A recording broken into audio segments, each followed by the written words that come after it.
नमस्कार, आप देख रहे हैं न्यूज़ बाइस्कोप और मैं हूं अभी साहेबगंज से अमन कुमार। अभी देश के रक्षा मंत्री राजनाथ सिंह का दौरा होना था, यहाँ चुनावी सभा होना था, परंतु मौसम खराब के कारण यह कार्यक्रम स्थगित हो गया।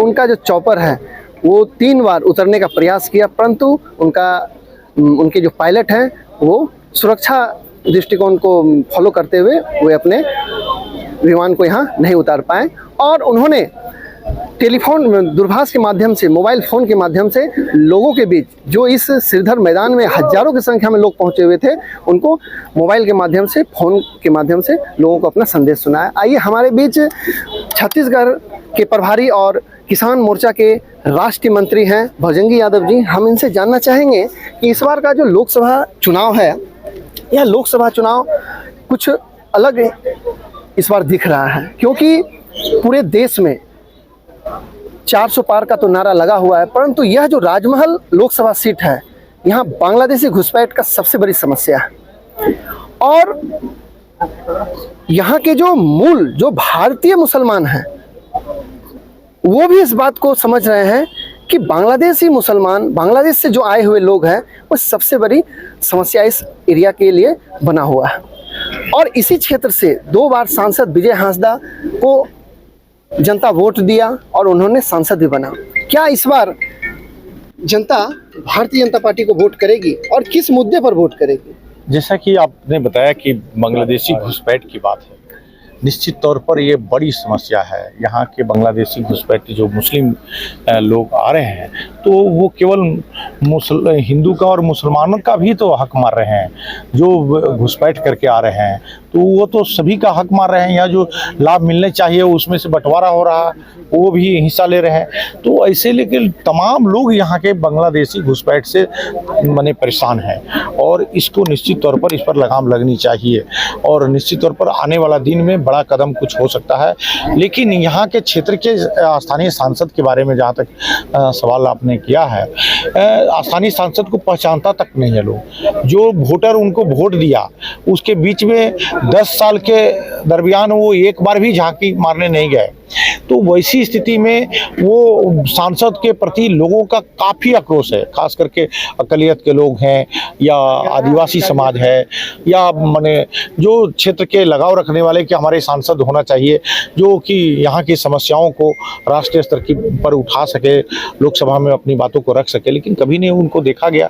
यहाँ की समस्या है बगल में कटाव का, आप जानते हैं कि राजमहल क्षेत्र से लेके, राजमहल प्रखंड से लेके उधवा के लास्ट तक कटाव का बहुत बड़ी समस्या है।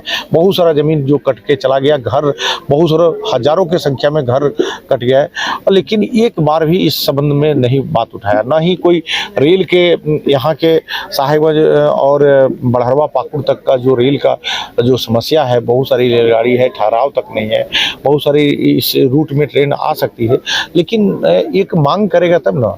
इस बार लोकसभा चुनाव में यदि राजमहल लोकसभा की जनता भाजपा को पसंद करती है और भाजपा को वोट करती है, तो यहाँ राजमहल लोकसभा में किस तरह का विकास होगा? जनता के बीच में आप क्या संदेश देना चाह रहे हैं? ऐसा है कि अगर राजमहल की जनता इस बार मोदी जी के गारंटी और पर विश्वास करती है और यहाँ विजयी होते हैं हमारे प्रत्याशी, लोकप्रिय प्रत्याशी श्री तालामन रेड्डी जी, तो निश्चित तौर पर मोदी जी की जो गारंटी है कि हम अपने क्षेत्र का और राष्ट्र का विकास में मुख्य धारा से जोड़ेंगे राजमहल लोकसभा को।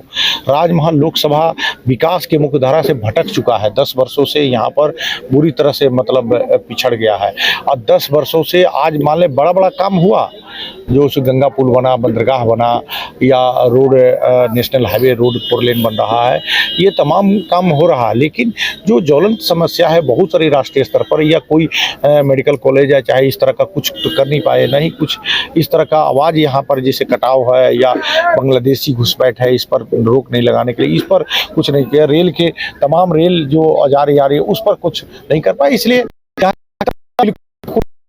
और तो निश्चित तौर पर इन तमाम समस्याओं का समाधान। ये समस्या जो अभी फिलहाल है सर्वे लेकर है, जो सर्वे जमीन का जो एक बहुत बड़ा विवाद है बंगाल और झारखंड बिहार को लेकर, उस पर किस तरह के काम? निश्चित तौर पर किसानों के लिए बहुत बड़ा अभिशाप है कि यहाँ आज तक आज़ादी के बाद से, आज़ादी के पूर्व 26 में शायद 25-26 में सर्वे हुआ था, उसके बाद से सर्वे नहीं हुआ। आज़ाद होने के बाद भी आज भी वो सर्वे नहीं होने से तो विवाद घर घर में विवाद है, हर ज़मीन में विवाद है, साथ साथ सीमांकन के लेकर भी विवाद है, चाहे वो बिहार हो चाहे बंगाल हो। ये दोनों सीमाओं पर किसानों का आपस में बराबर दोनों सरकार और कहें कि वहाँ के किसान लोग परेशान हैं। निश्चित तौर पर हमारी सरकार आती है केंद्र में और राज्य में सरकार, क्योंकि सर्वे का काम तो राज्य सरकार से है, राज्य में सरकार अगर हमारी आती है तो निश्चित तौर पर इसका सर्वे होगा और सभी का खरीद बिक्री पर जो रोक लगा है वो भी हटेगा।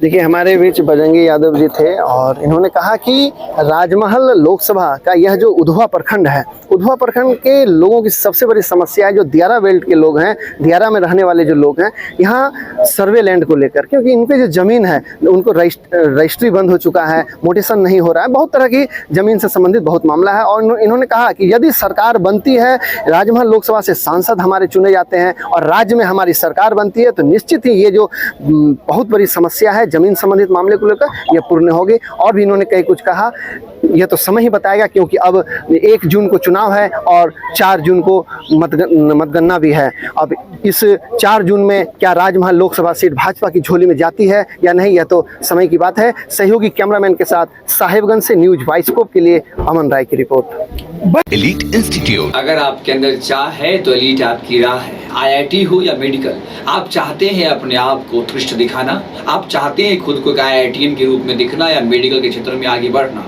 तो एलीट आपके लिए एक बहुत बड़ी ताकत के साथ आपके सामने है। आइए, खुलिए, बढ़िए, पहुंचिए। Elite institute.